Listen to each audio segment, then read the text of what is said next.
Yes, mambo ni vipi wapambanaji, mambo ni vipi ndugu zangu wa Ajira Update? Na kama ilivyo ada, tunaendelea kusoma baadhi ya comment ambazo zitatufanya sisi tuweze kufanya majadiliano ya namna mbalimbali. Habari ambayo iko hewani sana kwa sasa hivi ni kuitwa kwenye usaili watu waliotuma maombi ya kujiunga na JW.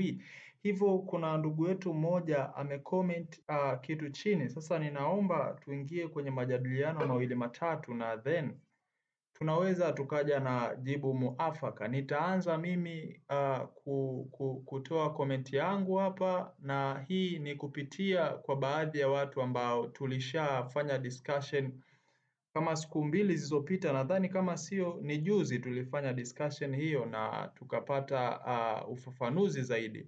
Hivyo kuna ndugu yetu hapa anaitwa Yusufu Mbogo, pia tutamuomba maelezo zaidi, atupe maelezo zaidi kama tuone anakinzana sana na maelezo yetu au la.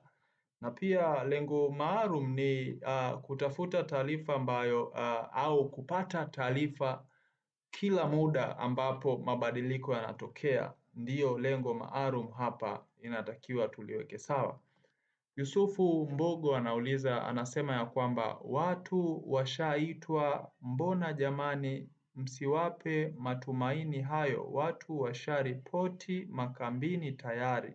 Nilivyomwelewa hapa Yusufu Mbogo anasema ya kwamba inabidi tusipate matumaini sana, maana watu wameshaitwa makambini tayari. Lakini Yusufu Mbogo nitakuomba pia utupe evidence yako, yaani namaanisha utuelezee zaidi kwa nini unasema watu walishaitwa makambini. Lakini kabla hujatuelezea usikilize kwanza hichi ninachoenda kusema.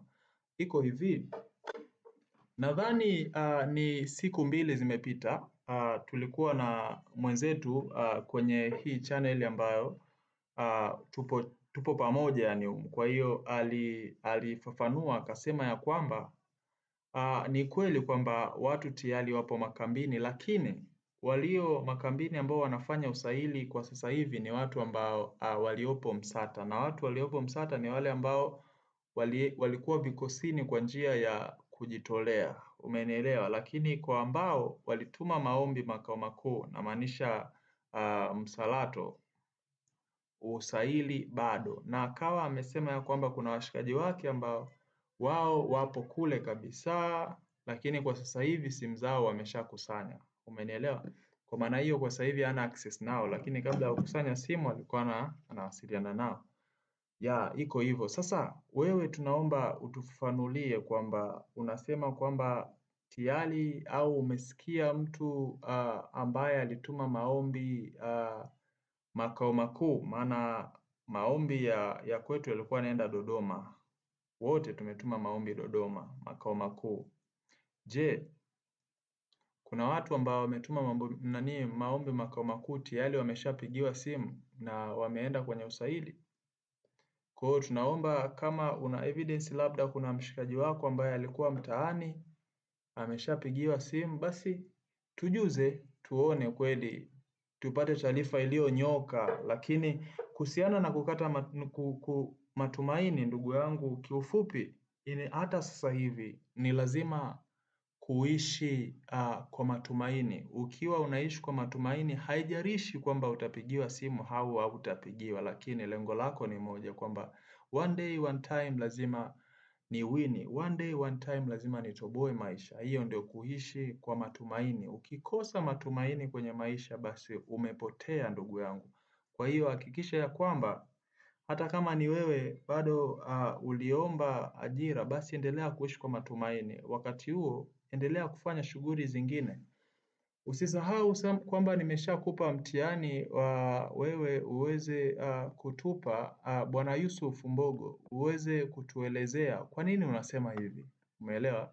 Na lengo letu ni wote tuwe na neno moja na wote tupate kitu kimoja. Last time information kutoka kwa ndugu yetu ambaye anaitwa Pilot alifafanua vizuri sana na watu wengi walielewa, na hata mimi mwenyewe niliagree Nikasema yes, maana nilipata comment kutoka sehemu mbili tofauti na nikawauliza maswali kadhaa wakadadavua vizuri.